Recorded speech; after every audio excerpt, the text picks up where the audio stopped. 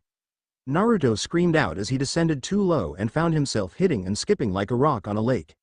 Except in this case, the lake being the rooftops of the town. Ow! Ouch! Son of a bitch! Arg! The blonde shouted out in pain as he finally landed and rolled across a large rooftop like a ball before falling through a square opening in the middle. Ah! Suddenly, water splashed everywhere as he landed hard in some kind of pool of hot water. His eyes popped open and bubbles came out of his mouth instead of screams under the scalding hot water. Naruto pushed his hands hard against the water as he swam up and lifted his head above the top of the water. He took in a deep breath before coughing loudly out of his mouth. His eyes shut tightly from the sudden pain of hot water against his skin as he let out a sigh of relief and rested his head on a smooth stone. Except, this was the softest stone he ever felt. Actually, correction. Make that two of the softest stones he ever felt. A goofy smile appeared on his face as he rubbed his face on the stones, enjoying the softest feeling he ever had pressing against his face. It was almost heaven to him and welcomed after such a frantic 30 seconds he had before. Ahem. His eyes shot open as he heard a voice, a very female voice speaking from above his head. Naruto closed his eyes again as a sigh of realization escaped from his lips. I'm not rubbing my face on a pair of stones, am I? No, you are not. The voice spoke to him again as he kept his eyes closed, not wanting to anger the female by oogling her rather large bust. He pointed his face upwards before opening his eyes again as one of the most beautiful redheads he ever seen appeared in his vision. Unfortunately, that beautiful face also came with one of the most angry and scariest looks Naruto had ever seen in his life. Hi, I'm Naruto.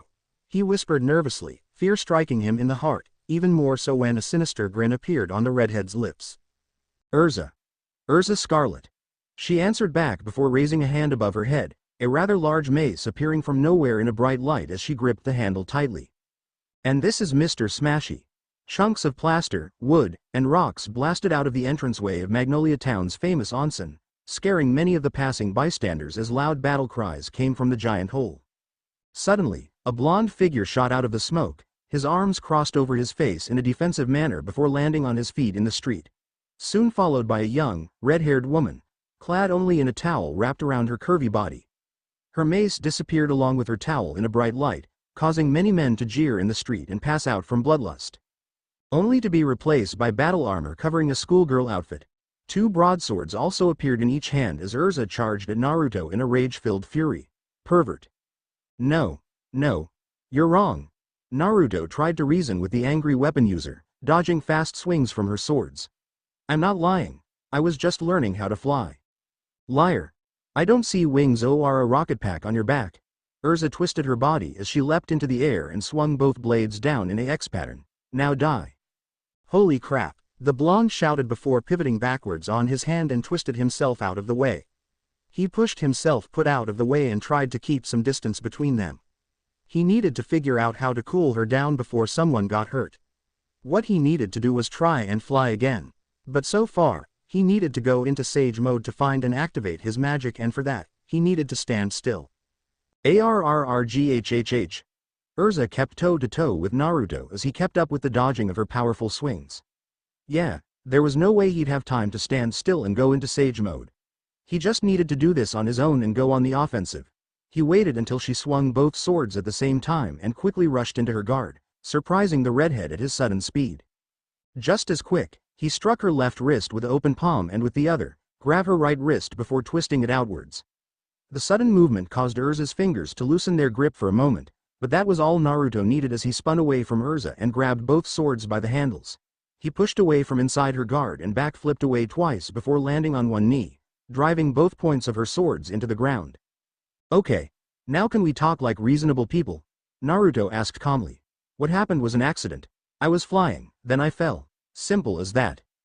Erza was still in shock and awe on how fast the blonde was, disarming her in a matter of moments after getting inside her guard. He could have struck her down, but instead he put space between them and disarmed himself too. Her eyes steeled as she tried to get a good look at the blonde who was rubbing his face in her breasts not a minute ago. You're not lying, are you? No, I'm not. My crazy teacher dropped me from her broom way up air above the town in hope that I will learn how to use my magic. Naruto confessed with a sweat drop on his forehead. Now you're lying. Erza accused him as she re-equipped a long spear into her hands. Do you want to meet Mr. Pointy? I'm serious. Miss Maggie just dropped me and... Miss Maggie? The noodle shop owner? Erza's face turned from angry to curious as the spear in her hands and the swords in the ground disappeared in another flash of light. You're her student? In a manner of speaking, yeah. I just help her out in the cafe, but she's been trying to get me to use magic lately. Like by dropping me out of the sky, the crazy, old bat. Naruto rubbed the back of his head as he told the redhead his story. So then as I fell from the sky, I found myself glowing in a red light and flying in midair, but then realized I couldn't stop and fell into that onsen. Where you thought my breasts were stones. Should I been offended by that instead? Erza taunted much to Naruto's chagrin. The softest stones I ever felt. The softest, he shouted before sighing. Can we just, not fight anymore? People are starting to stare and I think the owner of that onsen wants to charge you for the damages. Erza's eyes popped open comically as she felt a chill go up her spine. The owner with an evil look in his eyes and a bill in his hand stood behind the sword mage. She whipped her head and pointed behind her in a tattletale manner. He was there too. He caused the damages in the first place. I will honor my half, but he needs to pay for the other, she exclaimed in an accusing voice. Him? Him who? Ain't nobody there, Miss Scarlet. The old owner pointed out as Erza whipped her head back and saw an empty spot where the blonde was a moment ago. All I see is you and a whole bunch of damages to my onsen. But Erza ignored the onsen keeper and looked up to see the blonde flying above, true to his word that he was flying without wings or a rocket pack. She had never seen such magic as this before in his eyes. His eyes had red eyeliner underneath them that was not there before. She was so amazed at his appearance that she almost forgot to be angry at him until he gave her a big grin, waving goodbye at her. Steam escaped her ears as the blonde flew away, albeit in a clumsy way, with a trail of crimson behind him. That word. That name. That was something she will never forget as long as she lived. Naruto. The lost hero chuckled to himself as he slowly glided away from the scene as carefully as he could, trying to his best not to break down laughing from leaving the scary redhead with the bill. It was her fault, of course. He had nothing to be ashamed of with leaving. She was the one who went insane with Mr. Smashy inside the hot water building. He tried to explain his accident, but she had to be all unreasonable with him and all murderous. Her reaction to Miss Maggie being his teacher though did catch his attention. There was more to the old woman than meets the eye. She was confident that he would survive the fall by using his magic. Did she know he could fly? Was that all he could do? Does she know if he was capable of more than just flight? Erza was convinced that no mage could fly without some type of support magic to grant them an ability to fly. What was this energy surrounding his body and what more could he do with such magic? He had a lot of questions and needed answers as he carefully turned himself toward the noodle shop. He was still in sage mode as the color streams whipped across his face and body. It was almost like water and he could swim through the thick waves of magic, jet streaming through the different shades of colors. Naruto mused to himself once more. Maybe he shouldn't call it sage mode anymore. It wasn't his world and it wasn't chakra that gave him strength anymore. It was magic and he wasn't a shinobi or a sage anymore. He was now officially a mage. Mage mode. Mage mode. Has a nice ring to it. Maggie whispered to no one as she read the mind of her young student flying below her, unaware that she had been watching him the whole time, even with his ability to sense others. Ready to save him if he had failed to summon his magic. Not that she had any doubt he wouldn't. He was a powerful soul and a great hero from another world. So great that the universe in all its wisdom saw fit to send the lost hero here to Fury and save this world. She knew troubling times were coming ahead and this world needed a hero to lead others to protect it. It was her duty to find that hero and train him to do so. She just never thought it would be a man from another world. Now, he just needed a little more pushing down the right path and Fairy Tail was right on that path. Naruto, my boy. You will be the greatest hero again. Maggie started to say until another voice rang into the sky. Naruto. I will kill you, she sighed, if you're not killed first. Bawahahahaha. Erza Scarlet of all people to land on and she was naked. Oh, duh. That's priceless. The Titania of Fairy Tail, one of the most powerful mages in all of Fury and you motorboated her. Bawahahaha. Miss Maggie cackled for the 100th time. A tick appeared on Naruto's forehead as he had to listen to his teacher's laughter yet again. He mumbled to himself, talking about crazy, old ladies as he cleared the last of the plates off the table from the dinner rush. Miss Maggie just ignored the blonde's angry mumbles and continued to laugh at her employee's bad run of luck. Oh, come on. You have to admit, it's funny as hell, going after two of the most beautiful mages in Fairy Tail. My, you cheeky boy. You have a big set of Ba-san. Like I said, it's just coffee. Once in a while, Mirajane and I meet for coffee. Friends do that and by the way, running for my life from Erza Scarlet isn't a date. It's attempted murder. Naruto exclaimed with a big head, reminding himself of how Iruka-sensei used to do the same to him. Now he understood how annoying he must have been as a child, dealing with one who was disguising herself as an old woman. It wouldn't have happened if you didn't drop me in the middle of the sky, he shouted, placing the bin of dishes in the sink. I have been paranoid and looking over my shoulder for the past 3 days. Oh, I'm sure she's had a chance to cool down. Or maybe she's on a mission and when she comes back, she'll put your head on a stick.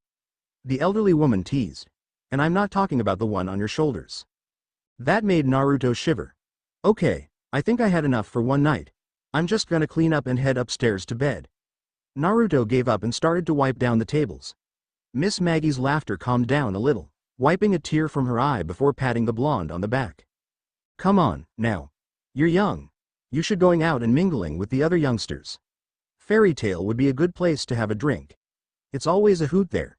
She grinned, trying to once again get Naruto to join Fairy Tail.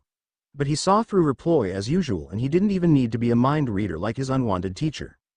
Sure, nice try. Go home, Ba-san. I'll finish up here and turn off the lights before heading up to the loft. Naruto retorted, flipping bar stools upside down and setting them on the counter. Hey, I tried. You keep everyone at arm's length for now if you want, but eventually, you'll want to be part of a family. This is your home now, my boy. I'm not trying to be negative, just a realist. Maggie stated in a soft voice. Naruto sighed. You're all the family I need right now. Maggie and this noodle shop is all the home I need. I I don't want to get too close to a lot of people just to say goodbye when I find a way home. People there need me and I just can't give up, settle down in a peaceful life knowing that my home could be on the verge of a war. Ah, you broken record. Don't make me say it again. There could be many different scenarios that happen to you. This could be your world for all you know, and you could be in the future by like 1,000 years. Maybe time runs faster in your world than here, and everyone one you knew is long gone. Point is, it's good to have hope, but only to a certain extent. You have to consider the fact you are here and might be for the rest of your life. I know, Naruto shouted seriously for the first time, making Maggie flinch for a moment. These past 2 weeks, the boy had never raised his voice to her. That wasn't part of their silly banter. She might have pushed him a little too far, a little too fast. I know I could be here forever, but I just can't ever give up on the hope that I can get back. Naruto closed his eyes and turned away from the elderly woman before letting out a sigh of defeat. Even if I have to hope every day until the Reaper comes calling for me, my heart just won't let me. Naruto lifted up the last bar stool and set it down before heading to the sink to wash the dishes. Maggie just kept quiet as she watched the guilt-ridden hero, a young man who defeated a self-proclaimed god and keeper of the most powerful demon in creation, wash dishes in a world where he didn't belong. She could see how that could affect a person. Without a word, she grabbed Balai out of the corner and left the lost shinobi to his devices. There were only a certain amount of things she could do for him. Teach him magic, give him a place to stay, be a mother figure to the boy, but there was a hole in his heart that couldn't be filled by anything she could do. It was something only he can do for himself. Something he had to discover and realize on his own. Naruto's face contorted to a look of pain as he heard Maggie leave without saying anything, thankful she wouldn't push the subject anymore about him giving up. He was meeting her halfway, willing to work on his magic and such, but there was no way he could just become a part of a family. He felt that would be betraying those he had become close to back home. Breaking his promise to Sakura that he would bring Sasuke back. He couldn't live with that guilt, even if he deserved a better life. For now, this was all he could bear to have. Maggie in this noodle shop. Sure, he was meeting Mirajan for coffee every so often, but he wouldn't allow himself to get so close to the white-haired beauty.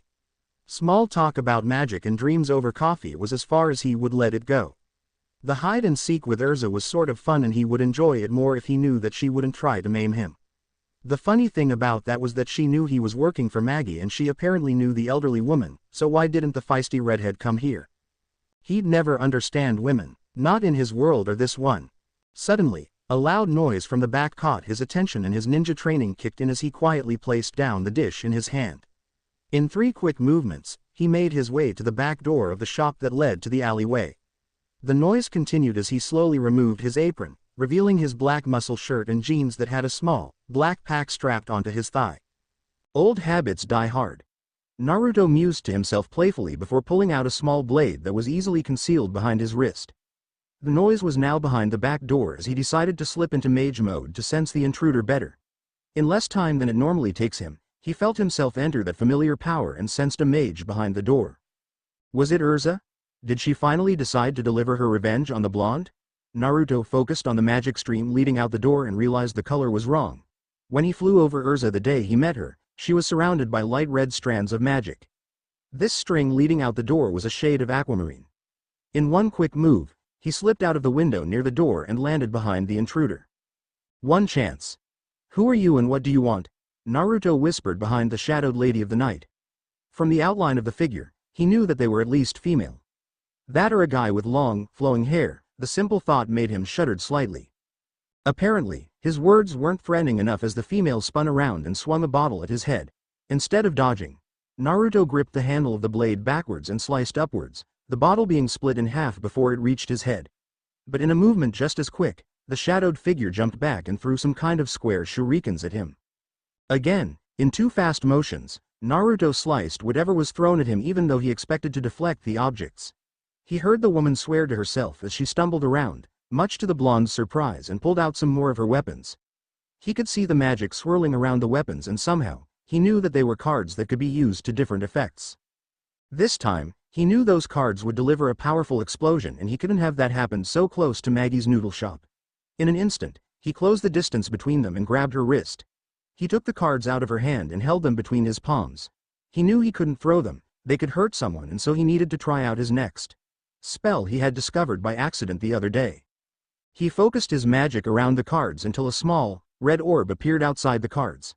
His arms flexed as he held his hands on the orb in a squeezing manner. The cards glowed and then exploded inside the sphere of magic in a bright flash of contained fire. Naruto grunted as he contained the explosion, the female gasping at the sight of the blonde holding down one of her powerful spells. The flash of fire disappeared before their very eyes as silence hung in the air between the two mages. Until Naruto started to dance around, waving his hands in the air in a wild fashion. Hot, hot, hot, damn it, woman. What were you thinking? An explosion in the middle of a town full of people, not a smart decision. Hey, you were the one sneaking up behind me. For all I know, you could be a rapist or something. She answered in a slur. Naruto's eyes rolled back, knowing now what was the girl's problem was. Well, I thought you might be a robber trying to break in or a crazy redhead after my head. But, no. You're just drunk off your ass. He laughed nostalgically. Actually, you kind of remind me of someone I used to know. So, you're not going to try and rape me? No. Holy crap, no, I work in the cafe right here. I mean, if you're paranoid about that sort of thing, don't walk around at night drunk and wearing only a bikini top instead of a shirt. Naruto shouted in frustration. I have big boobs. Shirts are restricting. The young woman slurred as she looked down at her chest and squeezed her goods. Do you think they're too big? Come on. Naruto covered his eyes, even though he could still see between his fingers. Don't do that. Man, I'm going to regret this. Naruto walked toward the stumbling brunette and pulled her hands away from groping herself and led her to the back door of the noodle shop. Come on, let's get inside before. You have your way with me in ways only seen in those fancy sex books? No. The brunette leaned her face into her palms as she rested her elbows on the counter in the cafe. She watched as the blonde was warming something up in a pot, his back toward her as he stirred the liquid in silence. Her eyes watched every move he made. Drunk or not, she was still a skilled mage ready to defend herself if the situation called for it.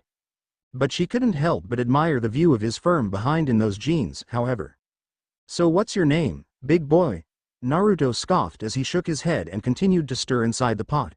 The name's Naruto. How about you? Kana Alberona, not that you would know who I am. Nobody does. Kana sneered before her lips turned into a pout. Not even my own father. Wow, we just went from silence to personal awkwardness in 10 seconds. Nice. Naruto chuckled, reaching up for a bowl in the shelves above the stove. I can assume that was the reason you were drunk behind the shop? I'm not drunk, I'm never drunk. It takes a lot more than one little bottle to get me off my rocker. I was barely buzzed. Your breath said otherwise. Whatever. That wasn't why anyways, not that you'd care. Kana stated, rubbing the dizziness out of her eyes. What are you doing, by the way?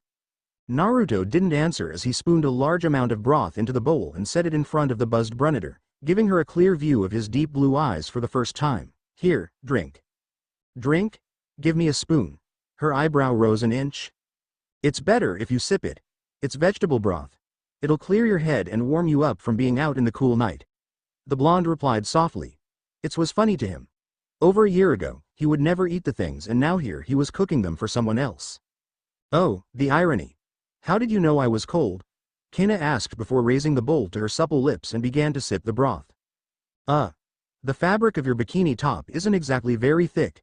Naruto blushed at the double meaning of his own words before averting his eyes away from the card mage. Just drink your soup and go home. Sleep is your only friend tonight. No, it isn't apparently. Kana placed the bowl down and gave the blonde a warm smile. Thank you for the meal. Even if it's an excuse to look at my boobs under the light. I said I'm not. Naruto began to shout before Kana giggled loudly, his eyes rolling back again. Oh, ha ha, very funny. She kept giggling for a few more seconds before calming down and stared at the blonde cook. She leaned forward and rested her elbows on the counter again, her hands placed on top one another. So, tell me, how does a noodle chef have such powerful magic, but yet not be a mage? Naruto shrugged. How do you know I'm not? Obviously you're not as clever as you are strong because Fairy Tail in the only guild in Magnolia Town and since you work here, that means you must live here. I know you're not part of Fairy Tail because I am a member of the awesome guild. Kana leaned back again and pointed to her well-toned abs, showing her mark. That or you must be blind. Ah, well it's like you said. I'm only staring at your boobs. Naruto teased the brunette who blushed for the first time tonight. Naruto sighed and shrugged his shoulders again. Well, I'm just a guy who can use magic. Barely. Barely? Let's just say I just discovered my magic. He held his hand up in the air. Don't ask, I just did. I'm not very interested to pursue it, but the owner of this shop is also a mage herself and put it on herself to teach me. Against my will, but I give in every so often. Naruto smirked. Wow, never met anyone who discovered magic so late in his life or not interested in it. Kana confessed, watching the lost ninja clean up after himself. So what kind of magic do you use? How did you compress that explosion? That was something I accidentally discovered when I was testing how far my magic can go. I had just discovered that I can. Well, fly, and it involved coating my body with magical energy. My teacher is still trying to help me figure it out. So far, she's determined that it has traits from light magic and molding magic. But it's far more complicated than that. Naruto chuckled. Leave it to me to have such an insane power and have no idea how to use it. Kana just stared at the blonde slack-jawed. He could fly? Without wings? That's amazing. Have you figured out what else you can do? Well, I have this sort of trick that I can do. It's how I discovered my flying ability. I can sense magic and other people within a certain range. I can also see magic in the air, which is an understatement because it's hard to describe the sight. The blonde pointed out. But like I said before, I'm not really trying anyways to figure it out. Why not? It's great being a mage and you seem to have a wonderful magic, Kana asked. Why were you drunk in an alley and talking about your father? We both just met each other, it's not like we've been friends for a long time. So why should I tell you my personal thoughts and desires? I have no right to ask about your father, you shouldn't ask about my hopes and dreams. Naruto spoke coldly, not trying to offend the brunette, but to point out a simple fact. I see what you mean. I'm sorry I asked. Kana retorted. Awkward silence filled the air once again. I should go. Thank you for the meal. Wait. Naruto called out, stopping the card mage as she stood up off the stool.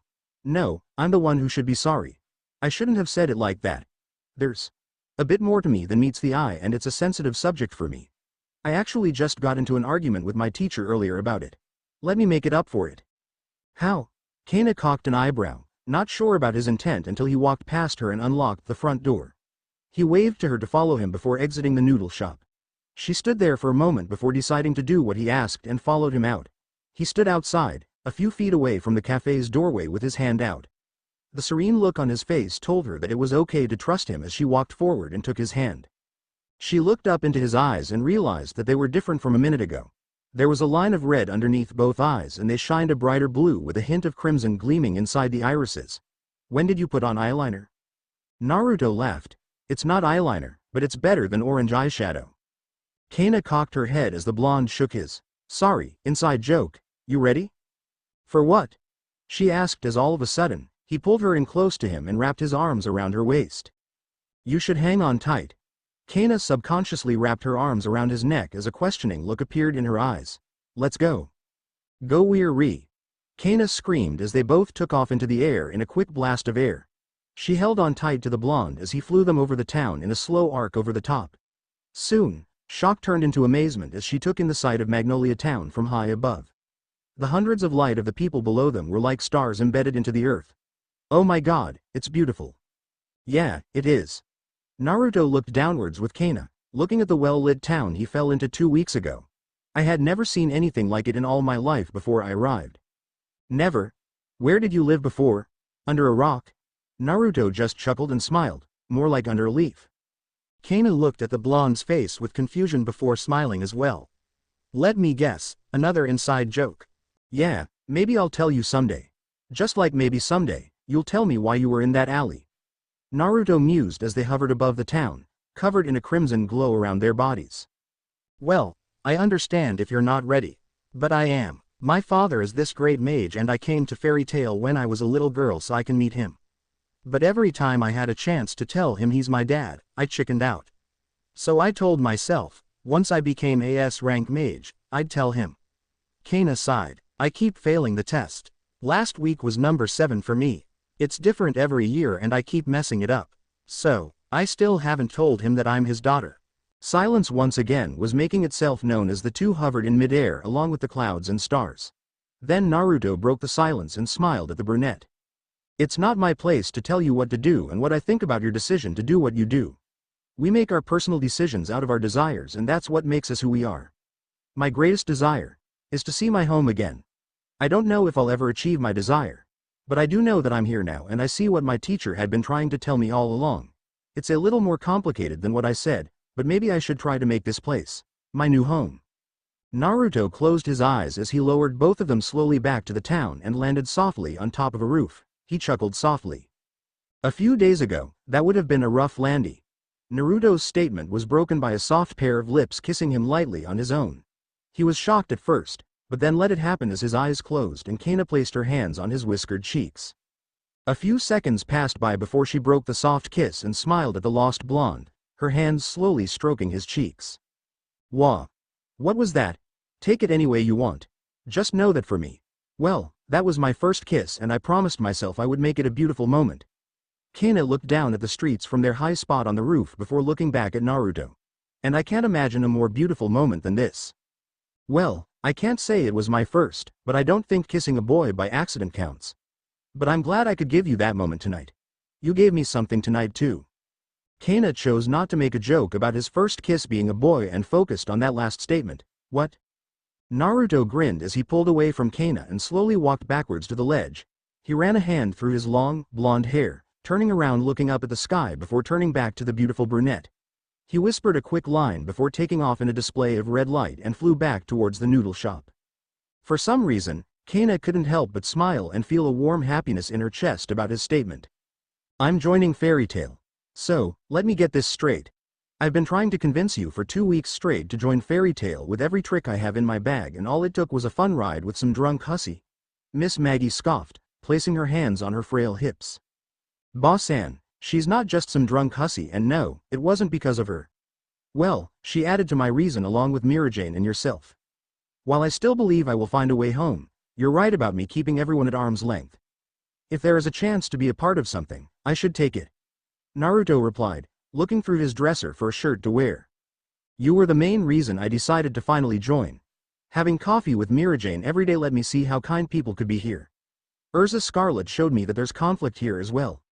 Kana made me realize that holding yourself back because of desires and dreams might not be such a good thing after all.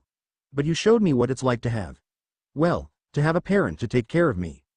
Naruto pulled a white muscle shirt over his head before turning around and made his way to a misty-eyed Maggie. You showed me what it's like to have a mom. If you say Fairy Tail is like being part of a family, I trust you with my life. Boy. Maggie tried to get out a clever insult, but couldn't help but get emotional about the blonde's statement. Just go and talk that old bastard, Makarov, and I'm sure he'll let you join. Makarov? He's the master, right? Mirajane's mentioned him once or twice. Oh yes, a short, old bastard who just so happens to be a member of the 10 Wizard Saints as well. She replied as they made their way downstairs to the noodle shop. Not many are on his level in terms of magic and skill. But he's kind-hearted and cares for all the members of Fairy Tail as if they were his own children. 10 Wizard Saints? The blonde questioned. Oh, I never mentioned them, have I? The 10 Wizard Saints are known to be the best mages in all of Fury. So they're the strongest? Naruto asked before getting whacked on the head with her paper fan. I didn't say that. While some of them are mages with great physical power, others have magic unlike anyone has ever seen. Some who simply became their magic and evolved beyond being human. There are many definitions of power, boy, and it's how you use it that defines you. Miss Maggie spoke in a wise tone as she brushed off some imaginary dirt off her student's jeans. Now, a little piece of advice. I wouldn't mention about you being from another world unless you really trust that person. I put a mind block on you, just in case you run into a mage or two with telepathy. But you're getting so strong now, I doubt you needed to resist that sort of magic. I wouldn't mention myself either. Don't ask, just consider it a favor to me. I don't get along with that old coot, never did. Don't worry, it's not like I'm gonna go around and shout I'm a ninja from another world. I wasn't planning on saying anything about it. Naruto replied as he grabbed his small knife pack and strapped it behind him on his belt. I should be back in time for the dinner rush. Maggie cackled at the blonde's naivety before grabbing her broom and swept behind him. Oh, I highly doubt that. That guild tends to get a bit in the party mood when accepting a new member. Don't worry about me, just have fun and make it back safely. Now, shoo. Hey, knowing my luck, I'll be the first person not to be accepted into the guild. Naruto laughed out loud as he slipped into mage mode with ease. He discovered that he no longer needed to stand still to enter the powerful form. Naruto figured that he could have done it at any time since arriving in this world, that absorbing magic was nowhere near as dangerous as absorbing chakra. But as far as habits went, he did it anyways, not knowing he no longer had that restriction until recently. But it also came with a downside he figured out during some training. His strength, defense and speed were not fast as they were in sage mode. In fact, the difference was night and day in terms of physical power. But it was like Maggie said, power isn't always strength, and he was discovering new things about his new mage mode every day. Plus, he did have his unnatural physical abilities anyways that most mages didn't even have. He was a ninja, after all. Miss Maggie watched as his eyes burned a brighter blue with a hint of red shining in the ocean color. She watched in mild interest as a streak appeared underneath his eyes out of nowhere, having seen the action done a few times already. Now. Don't be all negative. Just show up and talk to Makarov, plus he might be able to discern some ideas about your magic better I could. Have fun now. Naruto nodded at his teacher before rushing down and giving her a big hug. She tried to pretend that she hated it and fought back, but couldn't help hugging her surrogate son back tightly. They let each other go after a few moments as Naruto slowly walked backwards and waved goodbye. He looked up at the blue sky before bending his knees and shot up into the air in a streak of crimson that left. A red arc could be seen in the sky by anyone in Magnolia Town as Naruto flew over the town towards Fairy Tail. Maggie chuckled as she turned back around and shuffled herself back into her cafe. He would be accepted easily into the guild and would have no problem getting along with the other mages. The elderly woman suddenly froze in place as a realization just hit her about what she just thought of. He would get along with everyone there except for maybe one who wouldn't be exactly happy to see him. Oh boy, he better hope that crazy redhead is on a mission. So, you're sure this information is good, Krav? Yeah. Of course it is, Natsu. I got a tip that Salamander was seen in Harem town. Tip's good far as my end goes, so here I am telling you. Krav reassured the Dragon Slayer as he took another swig of his beer. The buck-toothed man left the table to get another drink as Natsu danced in glee with his partner. You hear that, Happy? We might see Igneel? Natsu exclaimed excitedly as Happy tried to be positive for his friend. Aye, but he did say, Salamander, so we should be a little cautious, Natsu. The flying cat pointed out, adjusting his green sack around his neck. So, are we going soon? Hell yes. Mirajane. We're going to take off now. Where's Master at? Natsu shouted at the beautiful barmaid who looked to her left and right and shrugged her shoulders. He was here a moment ago. Oh well. Have a safe journey, I'll tell him you left. Mirajane smiled at the excited Dragon Slayer before going back to wiping the bar down. She was thinking about a certain blonde before Natsu shouted her name as a blush appeared on her face. She was wondering when she'll see him again when a certain card mage interrupted her thoughts. Hey, Mira. What are you thinking about? Maybe a boy, Kana asked in a teasing voice, pointing out the blush on the girl's cheeks. No. Well, maybe. I have been getting coffee with this one guy. Definitely not a boy. Mirajane giggled into her hand. Well, is that what they call it these days? Getting coffee? I like to call it riding the... Kana. We're in public, plus Elfman is just right there, and it's not like that, we're just friends. I sort of like him, but I don't think he feels the same way. He's only been in town for 2 weeks and I think he's happy to have someone to talk to. The white-haired beauty admitted as a curious tick made its way on Kana's mind. Actually, something similar happened to me the other night. I sort of met a guy too. Kana couldn't help but giggle herself, a trait that she didn't usually show to others. Mirajane looked surprised, seeing how she never seen Kana get so girly over a boy before. Sure, she'd seen the card user flirt many times before, but no guy had ever made Kana act like a real girl before. When did this happen? After the last S-rank trials. I sort of got a little drunk and wandered behind this shish. Kana started to describe the night when a loud shout could be heard from outside and interrupted the girl talk between them. Ouch. What the hell? Where did you come from?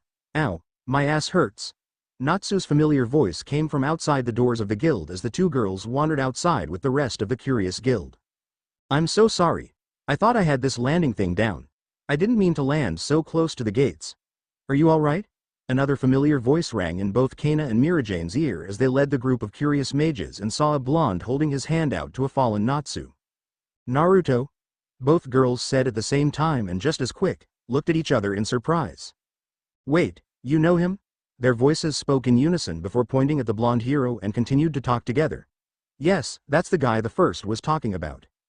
Oh, hey guys. What's going on?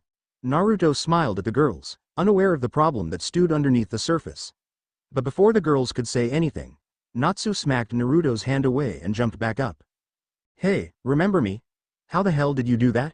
Where did you jump from? He shouted at Naruto as Happy tried to calm his friend down. I didn't jump. I flew here because I wanted to join Fairy Tail. Naruto answered honestly, but the Dragon Slayer didn't believe him.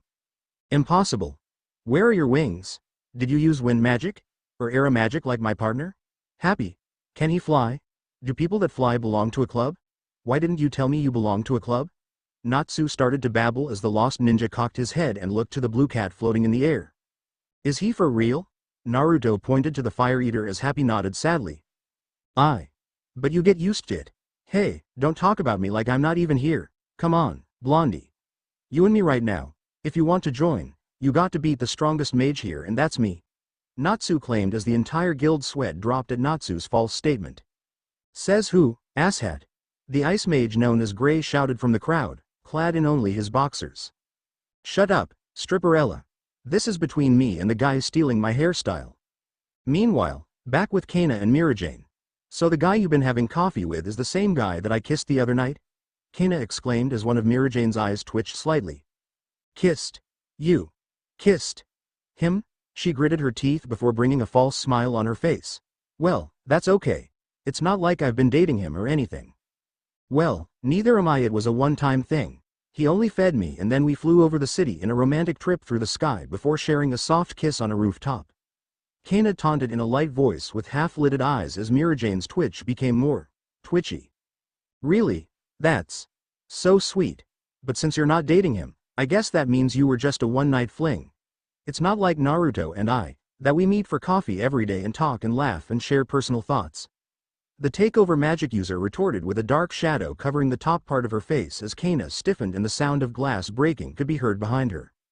They were about to argue again when Natsu started to shout once more at the blonde, much to the entire guild's amusement as random people started to bring out chairs and beers to enjoy the two shows. Naruto, being in the middle of both fights, started to get a little nervous. This wasn't how he expected the day to go when he decided to join Fairy Tail.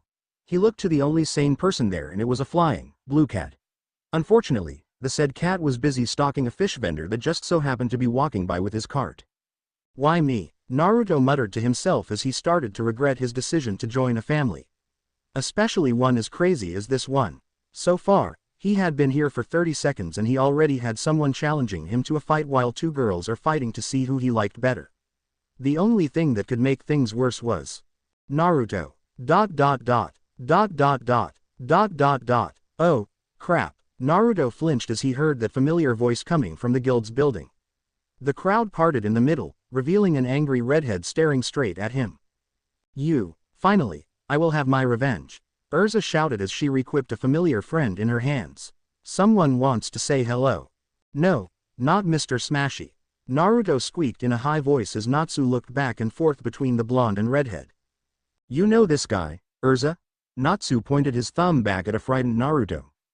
Yes, he was the one who fell on me when I was in the onsen and rubbed his face in my breasts. Erza exclaimed loudly, then instantly regretted her words as a deep shade of red appeared on her face. Lucky bastard. A mage named Wakaba Mine spoke out of the crowd with many guys nodding at his statement while the females scoffed. Soon to be a dead bastard. Jet spoke up as his partner Droy agreed to the prediction.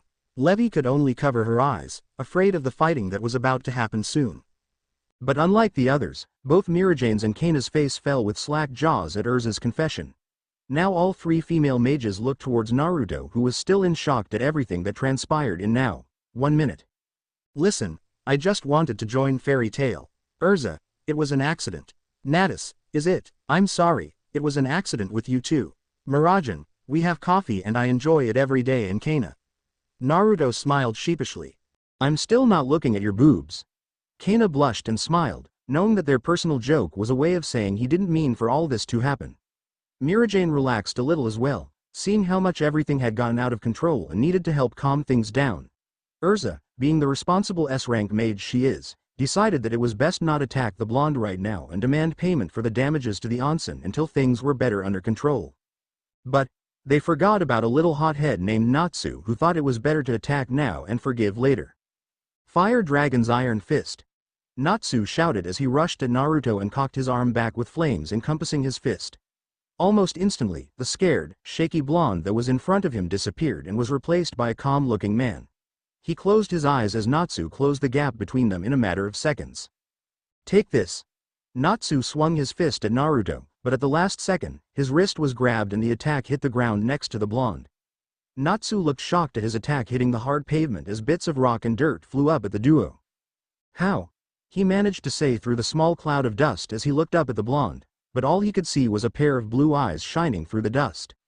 Strike 1. Natsu suddenly found himself swung around like a flail and thrown back to where he started in the first place. He managed to land on his feet and used his hands to hold himself to the spot as he skidded backwards on the street. The Dragon Slayer was still in shock, along with everyone else from Fairy Tail as they watched the mysterious blonde stop the attack by simply redirecting Natsu's fist with his hand. The dust finally settled as Naruto was still standing in the same spot, only now with a large hole next to him where he deflected the fire attack. What kind of magic was that? Natsu shouted at the blonde. How did you stop my attack? No magic. Just me. Naruto grinned and held a hand up before signaling him to come at him again. Ready for strike 2? Natsu couldn't help but give his own grin as he got ready to attack again, only a little more smarter this time. Oh, it won't be a strike. He ignited his feet on fire, increasing his speed as he charged at the blonde in a fire-induced rush. Then just as quick, he launched himself into the air and flipped down with a powerful, flame-covered kick aimed at Naruto's head. Fire Dragon's Claw. Much to the Dragon Slayer's shock, Naruto didn't move as he held a hand up and caught the fire-powered kick with his bare palm. Flames went everywhere around the blonde in a brilliant display of fire magic as he focused his strength into his hand before pushing the attack back towards Natsu. Everyone's jaw dropped, including Erza as they watched Naruto sent their own Dragon Slayer back flying to his spot again where he started in the first place. Strike 2. He didn't use any magic at all. What a man, Elfman exclaimed as many of the others agreed with the first part of the statement. It has to be a trick.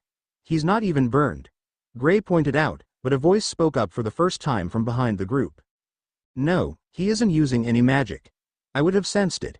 Everyone turned to see their master walking out of the building with a smile on his face. He wore an orange hat and matching shirt as he made his way next to Mirajane, Kana, and Erza before stopping to watch the battle between one of his children and the blonde boy who wanted to join. So, who's the young man that is making short work of Natsu here? Master. He's Naruto. He came to join us, but things sort of got out of control here with Natsu and Erza. Mirajane confessed as Erza looked shocked at the accusation.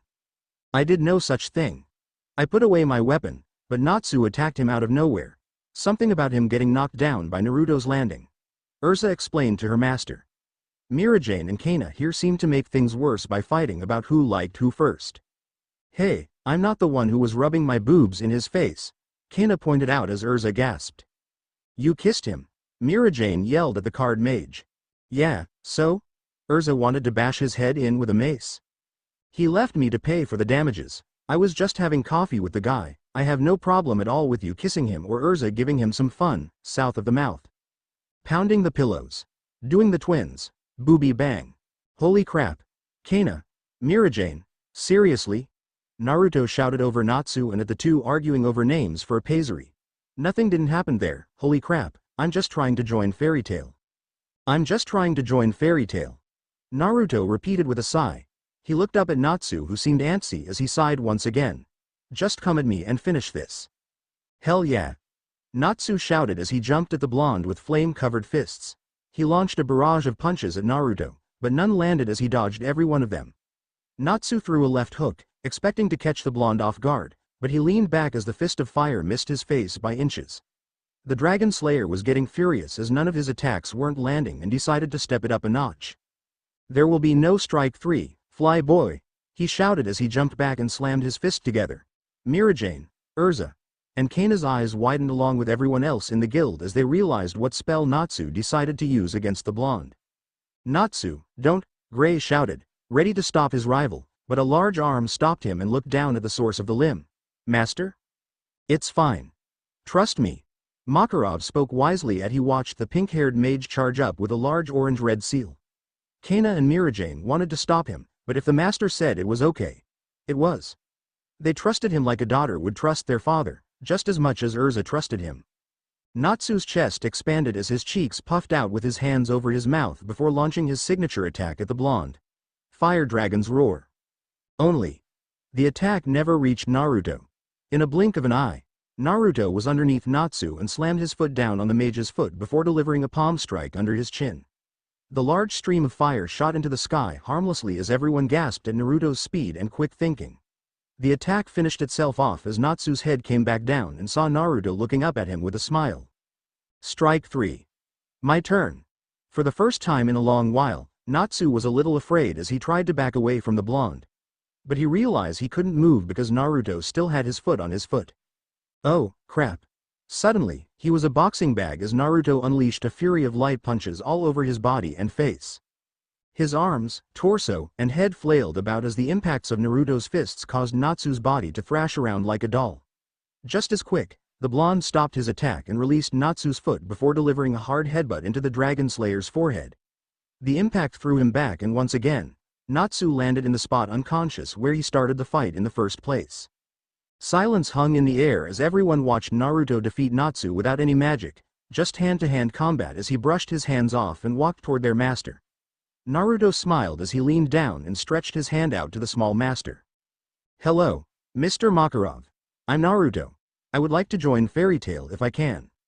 Makarov simply smiled at the young man as he reached up and shook his hand. Well, if I heard right.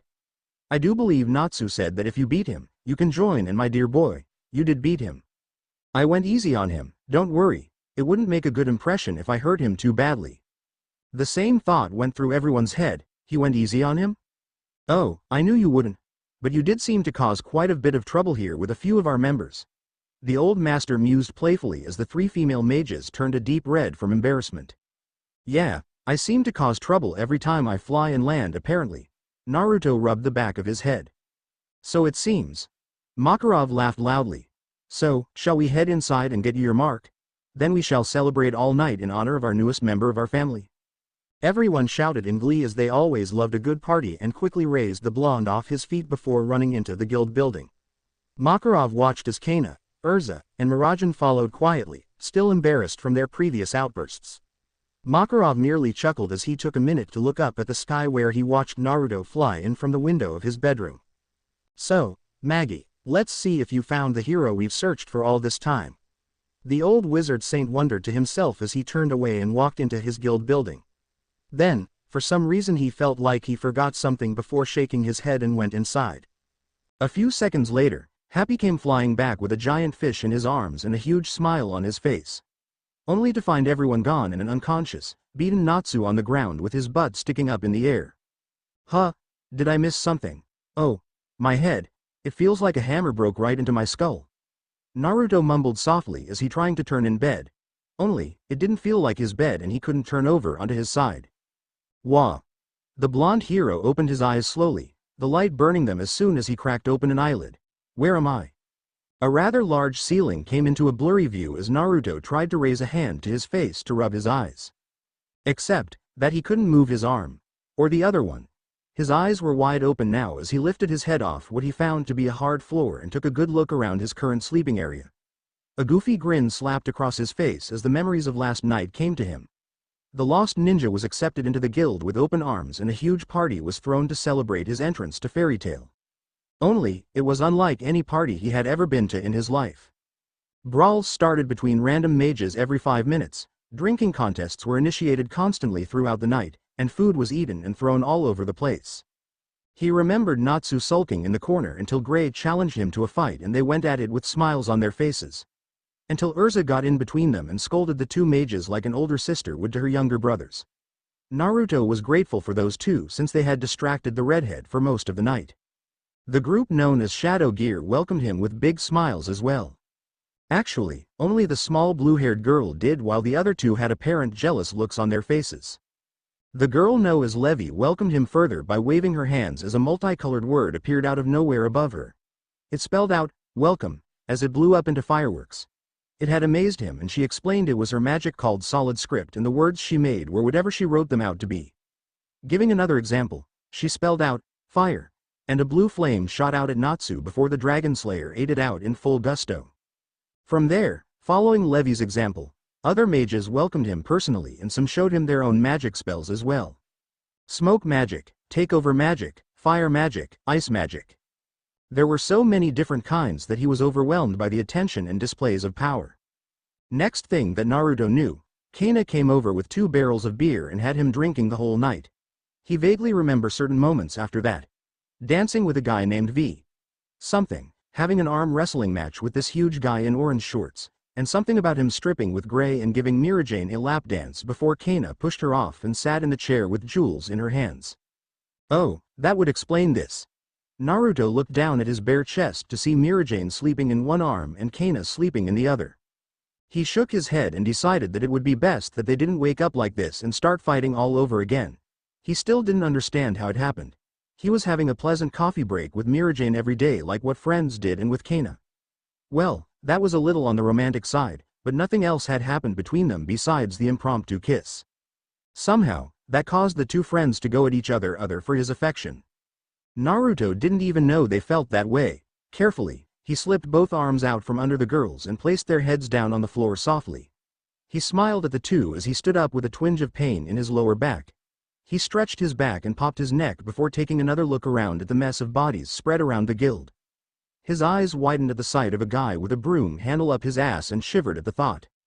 The broom, however, reminded him of his boss that was most likely expecting him to show up to work for the lunch rush. His hands lightly patted his bare abs and wondered what had happened to his shirt. At least he still had his jeans on, so all he needed was his shirt and he could leave for the time being. Naruto's eyes looked around piles of sleeping mages, but he couldn't find his muscle shirt anywhere. He sighed as he rubbed his unkempt hair before grabbing a handful and tied most of it in a loose ponytail with a rubber band.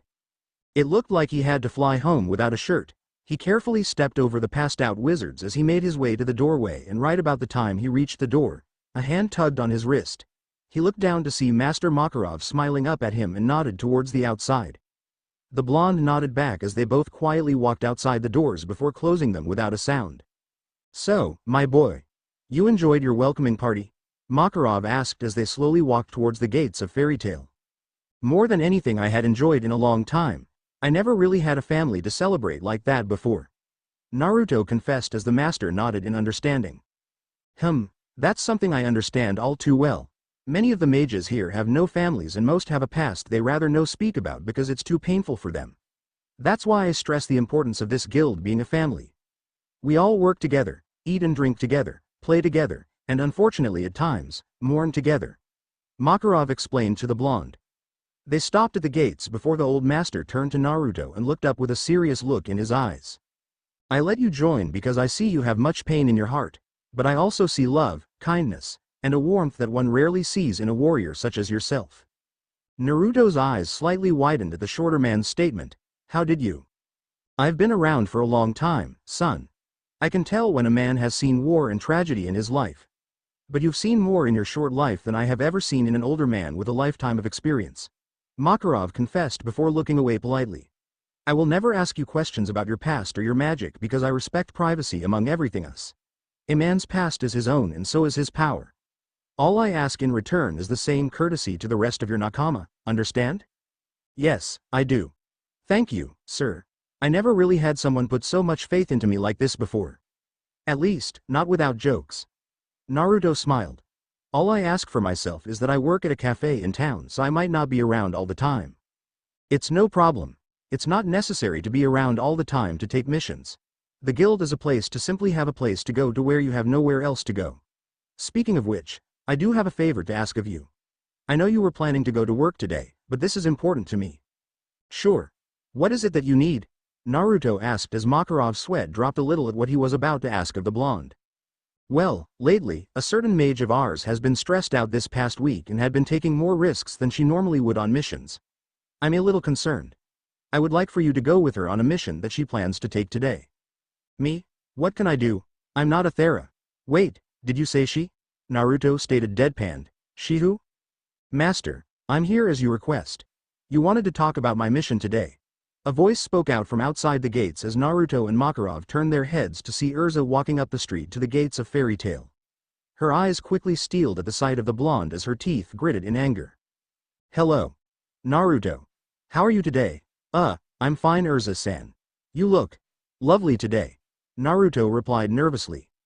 "That's because I didn't overdo it last night like some people. Stripping and drinking aren't my thing."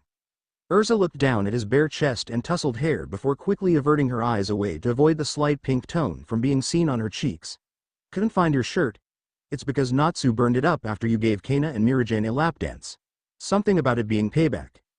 Naruto gasped as his hands quickly shot up to cover his nipples, missing the tiny blush on Erza's face. But Makarov couldn't help but grin at his idea growing better by the second. "Well, Naruto. Here's the mage I was speaking about, and Erza, this is what I wanted to talk to you about." A huge smile grew on the old master's face and he pointed to the both of them. "You will be partners on this mission." "What?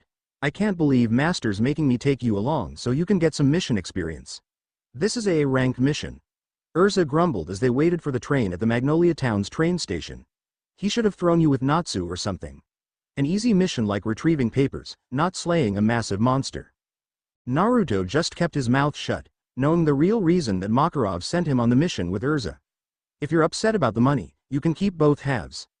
I'm not really into having tons of jewels on me. I do just fine at the noodle shop." "Damn right you'll give me your half. I had to pay for the damages at the onsen." "Again, I'm sorry, but you did do the damage. I just fell on you and I explained that I was just learning how to fly."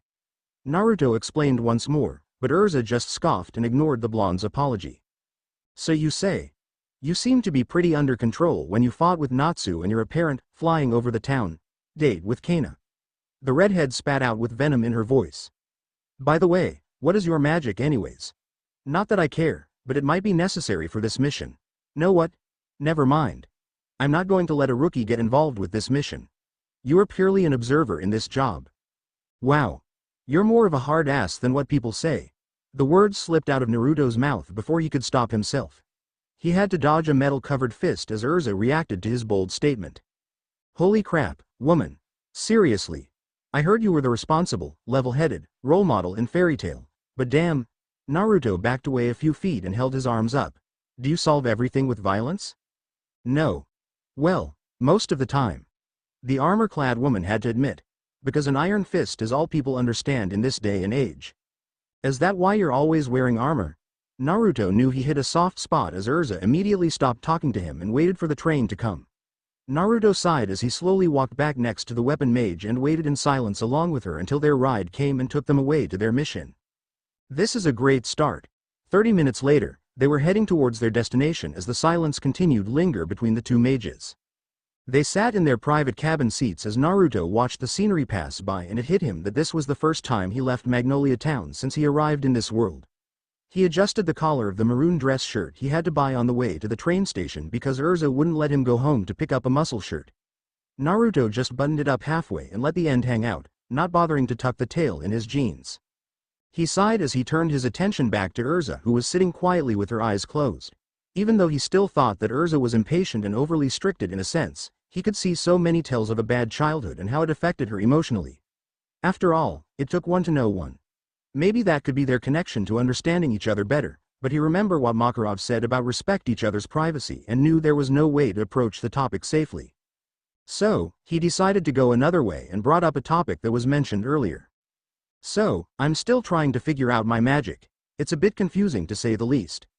Naruto tried to break the ice, but Erza wanted nothing to do with it as she remained silent in her seat. Naruto continued to wear her down as he kept up the one-way conversation. "I mean, I can fly and recently found out I can make an empty ball out of some kind of magic, but I have no idea how the two are related. It's some type of red energy that's sort of like light magic, but with different kinds of properties.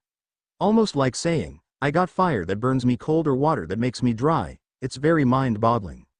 Erza sighed, her curiosity finally overtaking her as she opened her eyes and looked at the big grin on the blonde's face. "What do you mean?" "Well, it's very bright, but feels like something that grows dense like a shadow. It's hard to explain." "Well, Master Makarov is an expert at discerning types of magic power. Maybe he could help you." Erza offered the advice politely. Actually, so am I also have another trick that allows me to see the Eternano in the air as it forms into magic for each person.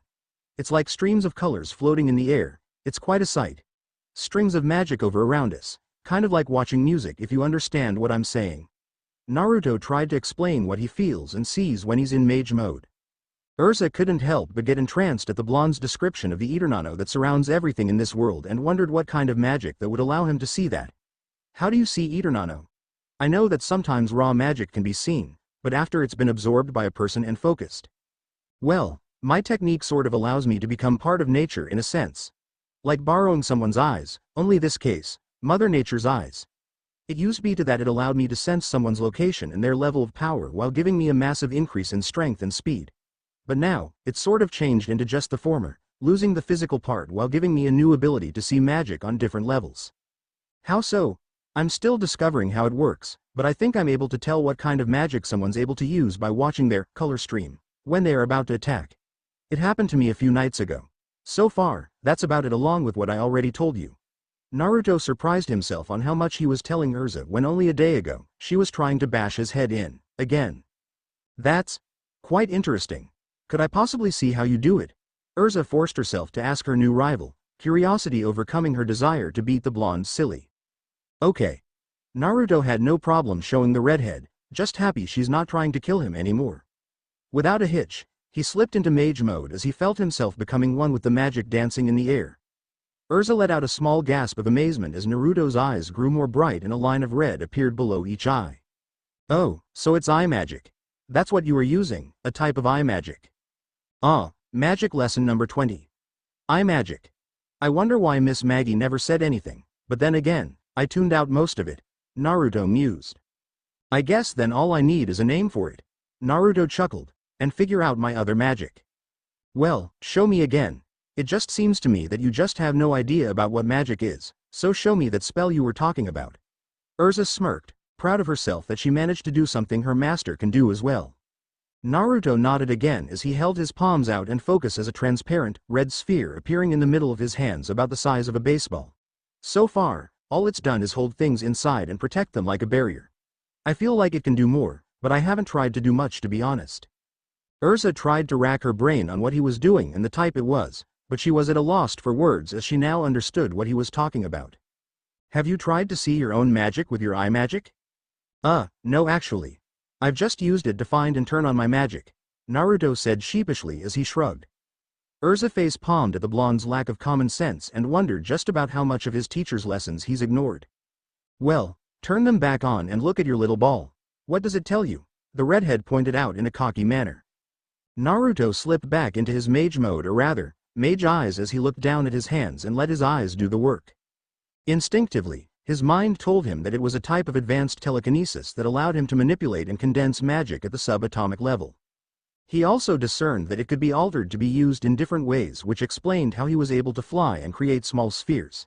It was basically up to him how he could shape and mold his magic. That's why it seemed like light magic and molding magic at the same time. One dealt with powerful energy while the other formed magic into whatever the mage was taught to mold. Naruto basically repeated what his mind discerned about the magic to Erza as she nodded at his explanation, impressed at what his eyes could do. She also wondered what the combination of the two could possibly do together, combining the various effects of his magics. That actually makes sense in a way. Magic like pyrokinesis and molding magic are based on the same principles of them being an advanced form of telekinesis. But I had never seen anything like yours before. I believe it's the first and only one of its kind. So, all you need to do now is figure out what it's capable of and its limits. Erza explained Naruto's discovery back to him as the train continued to its location and their mission. For once, Naruto actually paid attention to what he was being taught as Erza explained to him the fundamentals that Miss Maggie had been trying to ram into his brain for the last 2 weeks. The difference was now he was an official mage by law and needed to learn how to use his magic for the best of him and his new Nakama's safety. Plus, it didn't hurt that Erza seemed to love teaching the blonde about magic and made her for the moment forget how much she hated him. Next thing he knew, it had been 2 hours and they had arrived at destination of their mission request. Erza had just finished her lesson about requip as Naruto listened intensely, much to her surprise. Maybe he wasn't so bad after all. They had gotten out of their cabin and walked off the train as Erza pulled out the mission request and read the name of the requester. Says here that we need to see the mayor, and according to this map on the wall, it's clear across town. Let's see if we can rent a magic buggy to drive in. That'll take too long. Let's just fly over there. Naruto stated before the red-haired sword mage shook her head frantically. Oh no, I'm not one of your harem girls that you're trying to impress with a flight up in the sky. Erza retorted, shooting down his idea quickly. Not to mention that it's probably another chance for you to touch me. You're wearing armor. Also, I don't have a harem. I didn't even know Kana and Mira had those kinds of feelings for me, and how many times do I have to say that it was an accident? Naruto exclaimed. Right. Let's just find a rental place. Erza walked off as Naruto fumed and just had about enough of Erza's attitude. In the blink of an eye, he was behind the redhead as he wrapped his arms around her waist and activated his mage eyes. Sorry, I'm impatient too. Naruto stated as he formed the crimson magic around them and shot off into the air like a red rocket. Naruto. So, you still mad at me? Whatever makes you think I'm mad at you, Naruto? Well, for one, you haven't spoken to me since we left the mayor's office. Then, there's this. Naruto held up his bound hands that were wrapped from wrist to elbow in thick, tight rope that led to the redhead's hand. Erza smirked evilly to herself before turning to Naruto with a dark gleam in her eyes. Oh, that's nothing. If I were really mad at you, you would be also gagged and blindfolded. Only to be released every 5 minutes to lick my boots clean. Naruto shuddered at the thought, shaking his head clear of the image before looking at the back of Erza's head with a deadpan stare. I knew you would be one of those types. He whispered to himself before Erza turned around again, but with a giant head and demonic eyes with a snake tongue coming out from her mouth. What type? She snarled in a venom-laced voice. Most forgiving and wonderful, not into S&M or bondage at all.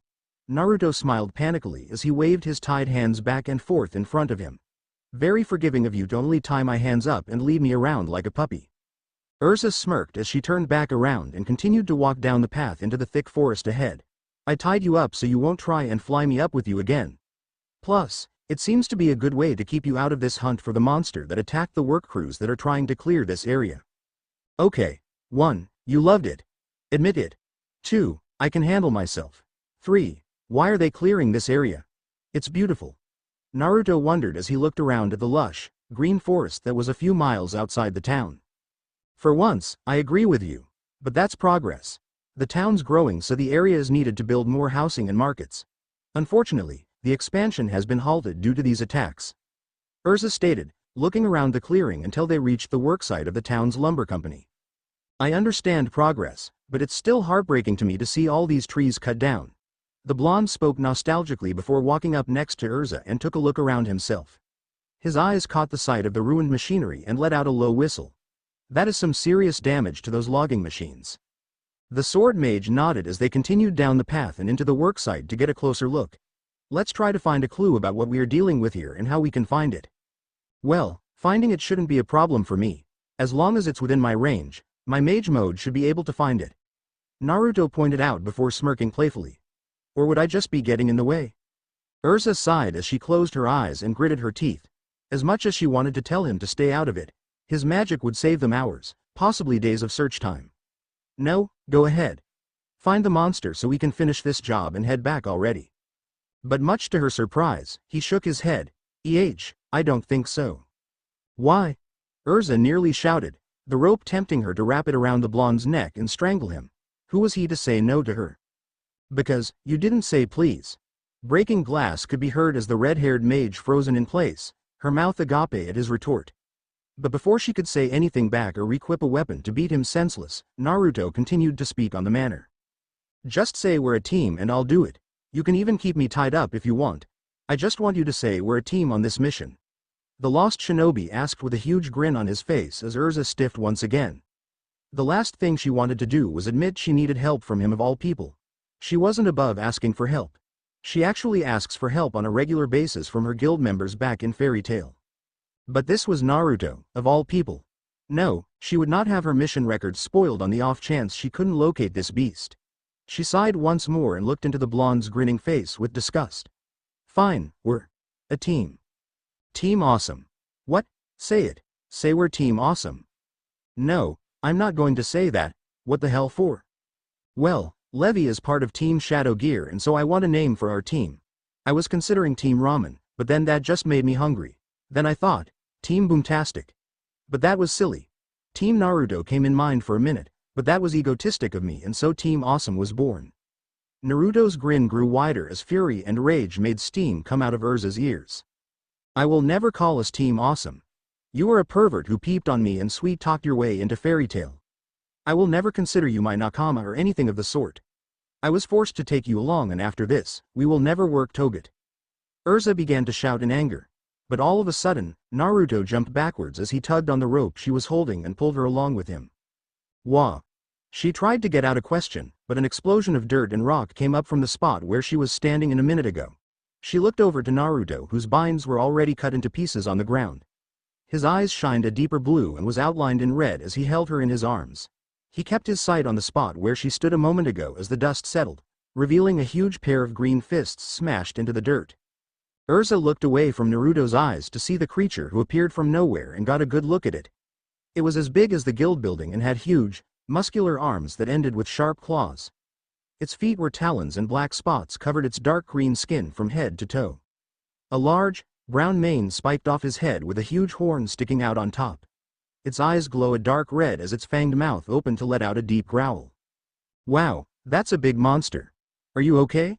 Naruto asked his partner before she snapped out of her daze and pulled herself of his arms.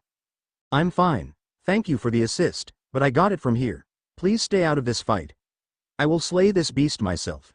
Erza stated as she stepped ahead of the blonde and re-equipped a large, broad sword into her hands. Yeah, okay, but I feel that I should tell you that. Enough.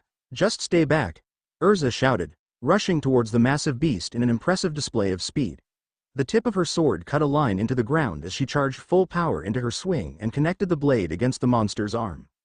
The sword sliced downwards in a white light, a cocky smirk growing across her lips. But her eyes widened in shock as the edge of her blade barely made a scratch against its skin before dodging another swing from the monster's claw. What's going on? That should have severed its arm. The redhead muttered to herself before her sword disappeared in a flash of light and was replaced a familiar friend that made Naruto flinched for a moment. Mr. Smashy, he whispered loudly as he watched Erza leap up at the beast and swung the large mace down at its head. Again, her efforts were thwarted as the green monster blocked the strike with its arm. She was shocked once more at the outcome of her attack. She couldn't cut deep into its skin or smash through it. Mr. Smashy barely hurt the beast as it pushed Erza back with the same arm, causing her to backflip to catch her step on the ground. What's going on? Usually I don't need nothing but a single weapon to take down a beast like this. Do I actually have to use one of my armors against this thing? The redhead thought as she analyzed the situation. Ahem. Would you like some help now? Shut it. Erza growled as she used her re-equip magic and a large, light red seal came from underneath along her body glowing in a bright light. In a flash, she re-equipped her black wing armor in place of her normal armor. Naruto almost blushed at the sight of the redhead switching armors, his enhanced eyes being able to see every inch of her nude body for that brief moment in the middle of the switch. He watched as she tried to attack the beast again, slashing away with two swords this time as she zoomed through the air with her midnight wings.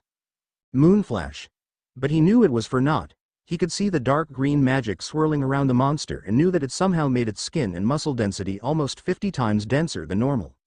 Erza would have to use a weapon that could exceed that much density in a way without using an insane amount of power.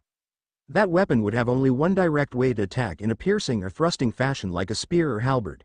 He assumed she would have figured that out quickly, but she hadn't yet. Naruto guessed it had something to do with his presence here. He just manages to piss off the red-haired mage like no one else, apparently. But there was something else that bothered the blonde as he watched Erza use powerful strikes to cut into the monster's skin. Lacerations only comparable to shaving cuts due to the beast's unique magic. But that wasn't what bothered him. It was the simple fact that the beast never charged or attacked Erza until she attacked him. In fact, it never crossed that original spot where it first attacked them. It was almost as if it was doing something on purpose, as if it had a purpose. While Naruto was mulling over the little details about the beast, he failed to notice that Erza finally realized what she was doing wrong and altered her attack. In a bright light, her sword was replaced by a long, purple spear with a sharp, detailed head. In a quick motion, she managed to pierce through the green beast's bicep as it howled in pain and fury. Erza smirked as she pulled out the tip and flew up before the monster swung one of its mighty claws down at her. What was it that was bothering him? Erza came down for another attack as the beast was better prepared and fought back even more intensely. A few more piercing strikes landed on the green beast, weakening it to a point where one thought it would simply stop and run away. But it kept going with passion Naruto had only seen a few times in his life, and he tried to recall what it was. It was the way the monster fought his red-haired partner that intrigued him to no end. It was familiar to him, like a memory he had forgotten or lost. This wasn't a battle to see who was stronger or a plan devised by an evil mastermind to take over the world. This beast was fighting like its life depended on it. Naruto drew away his focus on the battle and the magic surrounding it as he used his sensor ability to find something beyond his sight. In a matter of seconds, he could sense several magic energies about 200 feet behind the beast, and he suddenly knew where he had seen that action before. The beast wasn't fighting for itself, it was fighting for someone else. Erza! Stop! Naruto shouted as Erza charged at the monster for one last strike, aiming for its chest. In a flash of red magic, Naruto appeared between Erza and the beast as he focused his newly discovered magic, holding his hand up at the spear that was about to pierce him instead of the monster. A crimson orb appeared in his palm about the size of a basketball, and a name came to him as he invented a new spell. 0. Suddenly, the spear disappeared from Erza's hands as the sphere continued to grow in size and encompassed her whole body as her black wing armor vanished as well. She fell to the ground on her hands and knees, clad in only her schoolgirl outfit. Even her regular armor didn't come back out as she watched in wonder at the clear red sphere shrinking back down and disappeared back into the blonde's palm before her eyes. Naruto took in a deep breath and sighed at his fortunate luck as he watched Erza fall safely to the ground. He turned away from Erza and looked up into the eyes of the confused beast. The bloodied monster snarled and growled as it watched the blonde stand before it with no weapon in his hand. Naruto watched as it raised a clawed hand over its head, ready to strike down the blonde in an instant. Naruto! What the hell are you doing? Erza exclaimed as she stood up and readied herself to enter the fight again. But the blonde raised a hand up, signaling her to stand down as he continued to stare up at the beast, who was confused at his actions, or lack thereof. After a few moments of silence, Naruto slowly began to walk up to the beast as it continued to snarl at the blonde. But it didn't deter the lost ninja as he stopped just short of the massive monster and reached up to touch its limp arm, caused by Erza's first spear strike. It's okay. We're not here to hurt your children, we're here to help. Erza gasped at the blonde hero's words as the beast's eyes widened. It backed away quickly as it turned around and rushed to the spot he had saw covered in magic energy earlier. The red-haired mage slowly walked up to the Naruto as she watched the beast run away and then turned back to her partner. How did you know? Hell hath no fury like a mother's scorn. He answered simply as he began to follow the trail left behind by the monster. Erza had no choice but to follow as well, and a few minutes later caught up to the green beast where it had stopped. It was cowering over some kind of nest, and both mages could tell there were several large eggs resting inside of it. It's a mother trying to protect its children. That's why it was attacking the machines that were clearing out this area. That's why it never charged at you or moved beyond its spot. It wanted to make sure it could protect the nest the whole time. Naruto explained as they watched the female monster rubbing her eggs with love only a mother could give. Only a parent could fight so hard with such reckless abandonment. I never knew my parents growing up, but I know they died saving my life. They died fighting an evil enemy controlling a powerful demon, giving their lives for me without a single thought to their own. I was only a baby, so there is no way I could have remembered it. But the feeling I got watching her fight you earlier, it just reminded me of it somehow. Naruto whispered with pain in his heart, and for one brief moment, Erza could remember a similar feeling with her own parents. I don't remember mine either. My parents died when I was young too. She spoke her mind, nowhere near of ever admitting what had happened to her when she was a child. But, for this moment, she was willing to connect to the blonde on the topic of being an orphan. So what are we supposed to do now? The mayor hired us to slay this monster so they can continue to clear this land. But we can't hurt her and her children. Erza stated as Naruto nodded in agreement. She's been fighting back because she can't move all these eggs by herself. She's probably afraid if she leaves one or two behind as she took some to move, they will get harmed. Naruto replied. So, I'll help her move them. Do you understand me? I'm going to help you find a new home higher up the mountain in another forest. The beast just looked at the blonde before snarling at him, which he took as a yes. But then Erza reminded him that the mayor wanted proof of the beast's slaying as Naruto thought about how to solve that problem. If they didn't bring back proof, they would just assume that they didn't slay the beast and contract out another mage who would. Naruto looked up and sighed as he realized there was only one way out of this. He walked closer to the beast and then touched the top of his own head, tried to relay his message to the massive monster. I'm sorry, but there's only one way out of this so no one else will come looking for you. The beast cocked her head at the tiny blonde before her eyes widened in realization at his meaning and sighed a large breath of defeat before nodding her head in agreement. Naruto nodded back before he looked at Erza and smiled sadly at her. Requip your sharpest sword, we'll need it. I don't know what I can't believe more. The fact they decorated that horn first or the fact you are actually taking it back as a trophy. Naruto shook his head as he watched Erza push the giant horn they had to cut off the beast's head for proof into the doorway of her room. It was late so the mayor had the local hotel pay for rooms for them to stay the night before they head out in the morning. It would be rude not to. I mean, we don't want to give anything away. Plus, it would be a waste of her sacrifice if we just threw the horn away. Erza stated before pushing the horn into her room. By the way, did you have to give your shirt to the beast? She needed something to bandage her wounds. Naruto shrugged. Yeah, I think you just love walking around without wearing a shirt. The redhead pointed out as Naruto shrugged again and flexed his arms around his head. If you got it, flaunt it. He joked around with a smile. Erza rolled her eyes at the blonde, but couldn't help but smile back. Then she looked at him more closely as she realized something was missing. Hey, I've been meaning to ask. Where's your stamp? I don't see it. Most guys get it on their arm, back, or chest. So where's yours? Oh. I sort of lost a bet with Kana and Mirajane. Long story short, it's on my ass. Naruto grinned sheepishly. Erza's eye twitched as she nearly screamed out in fury at the blonde's lack of respect for the guild's mark. Then she did. What? The pride and honor of Fairy Tail. The fairy mark is on your ass. How could you do that? Just when I was coming to respect you, you do such a... Erza paused in mid-speech as Naruto began to laugh into his fist. Please, I'm not crazy. He chuckled again as he gripped the front of his jeans and slightly pulled them down below his bare abs. Right there, between the V of his Apollo's belt was a red fairy tail mark. He smiled sheepishly again. But I still lost a bet to those two. But Erza didn't hear a word, her attention entirely focused on the blonde's well-defined V underneath his abs. A deep red blush appeared on her face for an awkward minute. Only silence lingered before she quickly turned her face away. That's a nice stamp. Yep. The stamp is all I was looking at. Luckily for her, Naruto was naive as he was tough when it came to the female race and their lies as he nodded in agreement. Yeah, it's so cool. I don't know why they wanted it there. I thought it would look better on my arm, but a bet's a bet. They were really red for a while there. I guess they had a lot to drink. Wow, even I'm not that clueless about that kind of stuff. Erza mused as she sighed and looked back to her room. I guess we should get to bed so we could head out early tomorrow. The redhead made some small talk as she stood there in the hallway with the half-naked blonde. I just want to say, well, thank you for your help. I would have never known about the beast being a mother. In fact, if you weren't there to distract me, I would have slayed the monster with the first strike. It was kind of you to help the beast and fly the eggs to a safe location.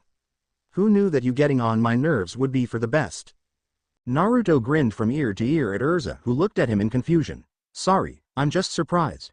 I think that was the first joke I've heard you say since I met you. I am capable of humor, you know? I'm not entirely heartless. I know, I'm just kidding. We're Team Awesome, remember? The blonde smiled warmly before raising a fist to her, catching Erza off guard again until she realized that he wanted a fist bump. She was dead set on hating this guy for a long time, but he goes and does things that make her act all different. Times where she is usually fearless and cunning, he makes her act nervous and stupid. How can she hate him and yet, sort of like the guy at the same time?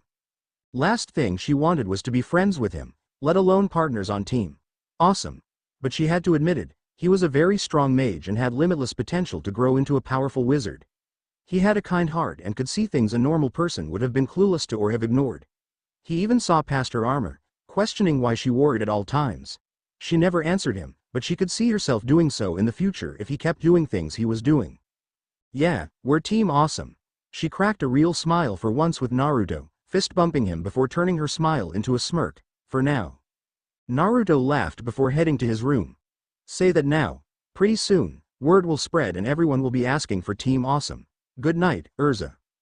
Erza nodded as Naruto waved and entered his room, his door closing softly with a click while she continued to stand in the hall of the hotel. If someone would have told her that the guy who stuck his face into her bosom would be her future partner in mission, she would have called them crazy. But now, she guessed she could get used to it. She shook her head and scoffed before heading to her own room. If she didn't kill him first. The next morning, she was already downstairs with her trophy, dressed and ready to go. She expected for Naruto to be sleeping in like a typical guy, but he was already downstairs waiting for her. He was sitting down at a small table, drinking coffee and dressed with a new shirt that he must have bought this morning. It was a simple black, long-sleeved t-shirt with 3 buttons that cut down into a small V-neck at the collar, and his hair hung around his face while the back of it was tied up in a loose ponytail. "Good morning, Naruto. I see you finally put on a shirt." Erza smirked while the blonde merely smiled around the edge of his coffee cup. He took a sip before reaching across the table and offered her a seat. "Sit. Relax for a minute." Naruto waved his hand for the waitress to come. "Can I have another coffee for my partner here?" The waitress nodded, an apparent blush on her cheeks before giving the redhead a dirty look as she walked back to the bar to prepare the coffee. Erza made a mental note not to drink the coffee, not wanting to be poisoned or drink spit, as she turned her attention back to Naruto and shook her head. "We need to take the train back to Fairy Tail at 8, which is in 10 minutes, and we are not flying over the town to catch it in time." Then all of a sudden, Naruto's face turned solemn as he looked down at the coffee cup in his hand. "No, actually, we're not." "Why?" Erza was caught off guard again by the blonde's actions and words. "What's wrong, Naruto?" "I couldn't sleep last night, so I went down to the local bar for a drink. Not many people there, but there were a couple of groups just hanging around. One in particular were chatting about something you might be interested in." Erza raised an eyebrow as she moved to the seat across from the blonde and sat down, the waitress setting down a coffee in front of her before she tossed the hot liquid into a potted plant behind the server's back. "What was it?"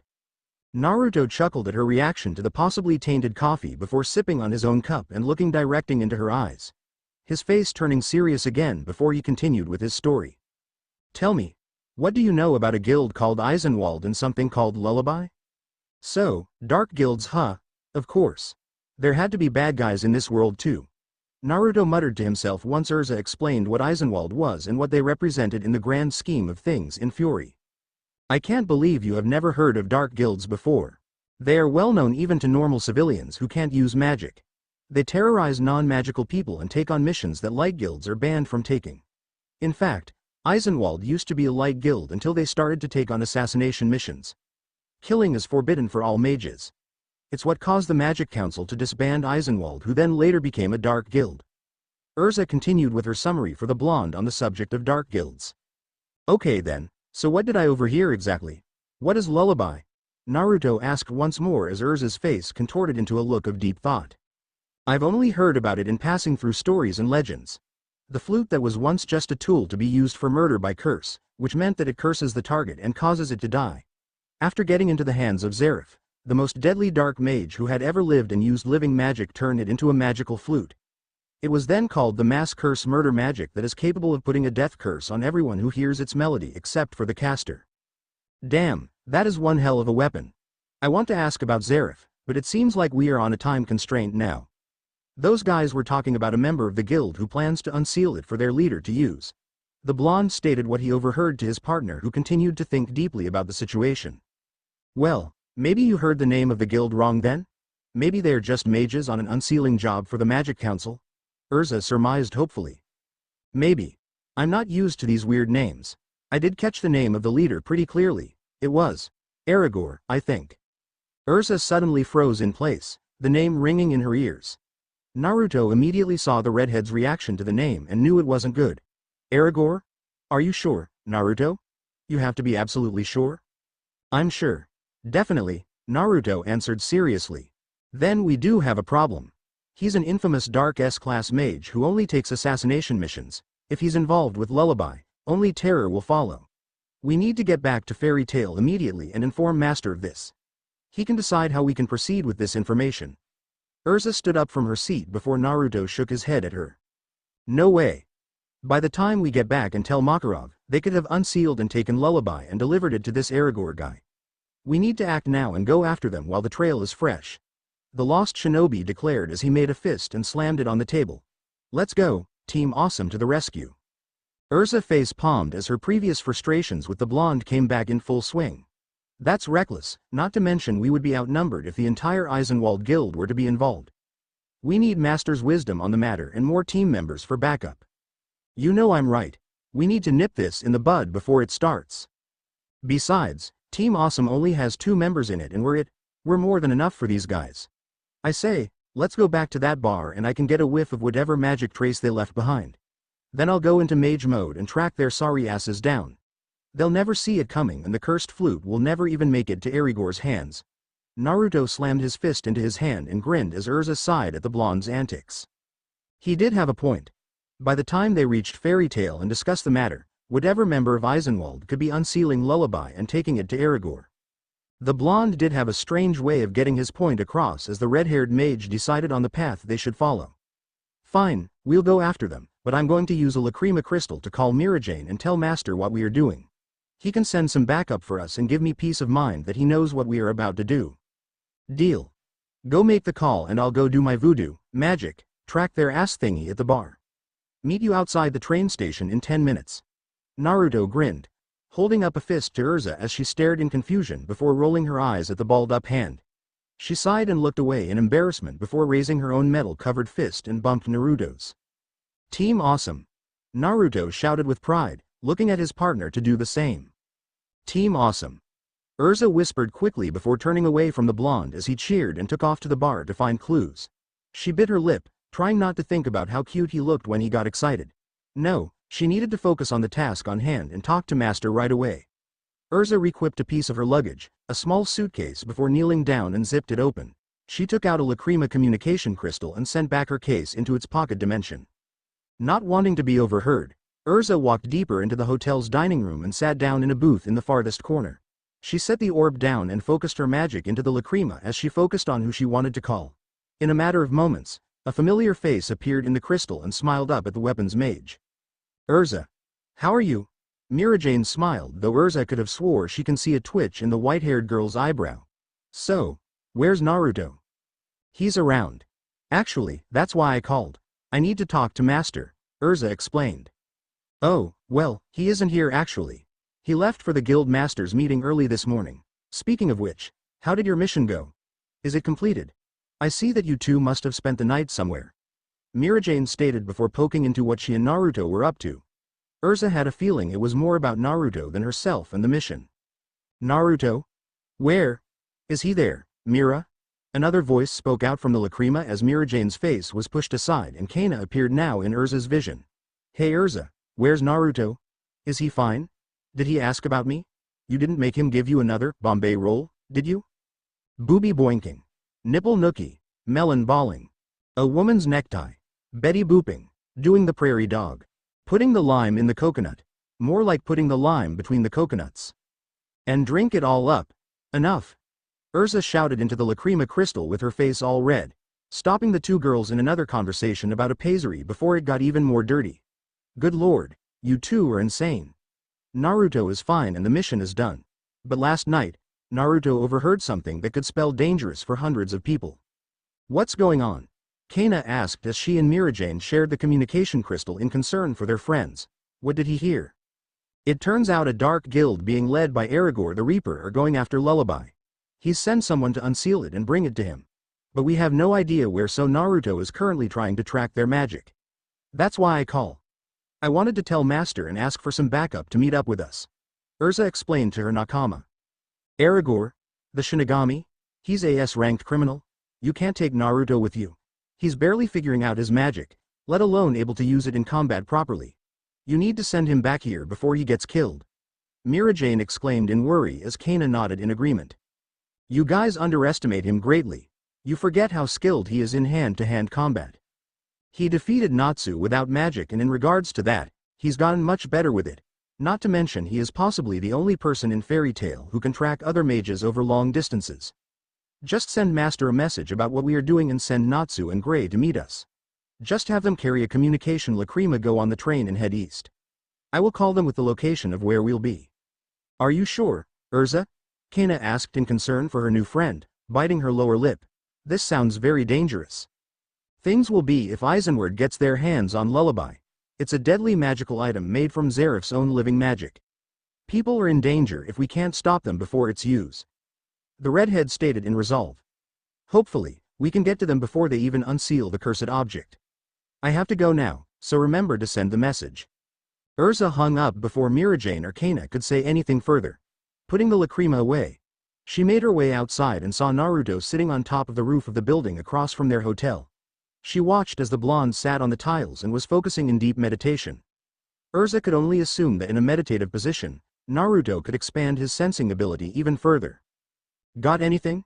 she shouted out as the blonde opened one eye and thinned his lips. "I did until you distracted me," he stated in a deadpan face before sitting up and flipped off the roof. "But I got it anyways." The group headed towards the northeast, but one headed due north exactly. "I recognized the magic signatures of the group and that guy was with them last night. Chances are, he's the one going after Lullaby." "Why do you think that?" Erza asked as they walked down the street towards the train station. "Wouldn't it make more sense for a group to go after such powerful magic?" "I don't think so. The level of the group is pretty low, their magic isn't that strong. But the one that went alone, he's at a level comparable to some of the guys back at Fairy Tail. I can't tell from this distance, but I'm sure he or she is the one with an ability to unseal a lullaby. So it would make sense to send the skilled mage to retrieve it while sending the group to meet up with the rest of the guild," Naruto explained to his partner. Erza thought about it and agreed that it made sense.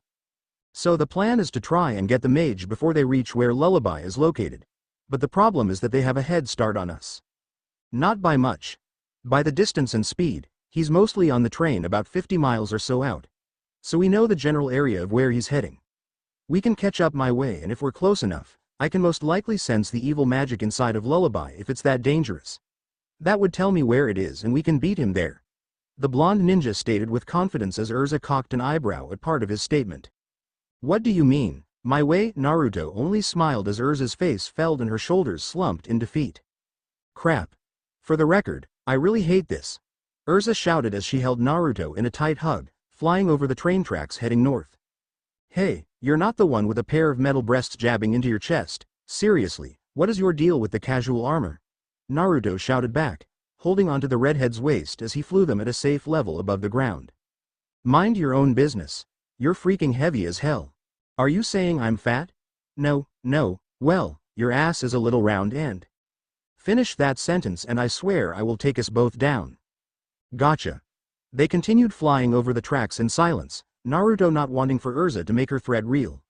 Instead, he focused on the magic energies flowing around the area as he tried to lock on to one that is different than the others. He could feel the sickening vibes in the air coming from the area, but couldn't pinpoint the evil magic. Erza noticed the look on her partner's face and grew worried for a moment at what he could possibly be feeling. "Are you okay?" Naruto looked down at the girl in his arms and gave her a small smile. "Yeah, I'm alright. I just feel the evil coming from the area ahead of us. There's a lot of forests around here, it must be sealed somewhere inside some kind of ruins or something like that." You're right. It's not like it would be in the middle of a city or town. I wonder how Eisenwald found its location," Erza mused. "Doesn't really matter right now. I say we find the flute and wait for the guy to come for it, then trap him. Taking Lullaby before they do is only half the problem. There is a reason why this Aragorn guy wants the flute. There's usually a method to madness when it comes to people like him, nothing is random. He needs that flute for a reason." The blonde explained his thought process and once again, Erza found herself impressed at his reasoning. Before Erza could say anything, Naruto flinched harshly as a wave of disgusting and revolting magic hit him like a ton of bricks. Even sealed away, the magical flute had an aura of evil spilling out. At the same time, he could feel the magic signature he had been following disappear from the train and then reappear down in the deep forest below. "Naruto, are you okay?" Erza asked again, her worry for the blonde increasing as the pain on his face was apparent to her. "I'm fine. We're definitely in the area and the guy we're following somehow got off the train and appeared inside the forest below us. It must be some kind of magic. I can't tell from this distance.